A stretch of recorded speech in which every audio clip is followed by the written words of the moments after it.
Когато имаме точен и ясен модел, както казва Леандър Литов, квантовия физик от ЦЕРН, можем да предвидим, да предскажем бъдещето, защото проследяваме причинно-следствените връзки. Именно такъв квантов модел съществува, космологичен, който казва как ще се развият нещата за нашето бъдеще.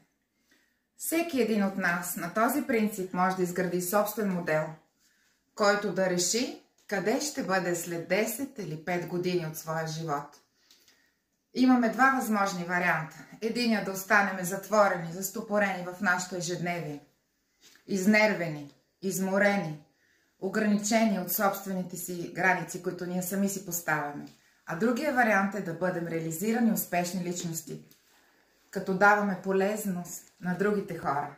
И тази стойност именно ни прави такива хора, които да заспиваме сладко-сладко и спокойно вечер, да отваряме широко своите очи за истината, която ни чака. Ти кой вариант ще избереш?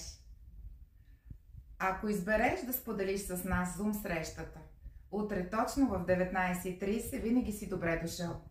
Линк ще оставим в Viber групата, в YouTube, в TikTok и разбира се, във всички социални мрежи, където ти имаш достъп. Ако пожелаеш, заповядай. Благодаря и ще те чакам утре.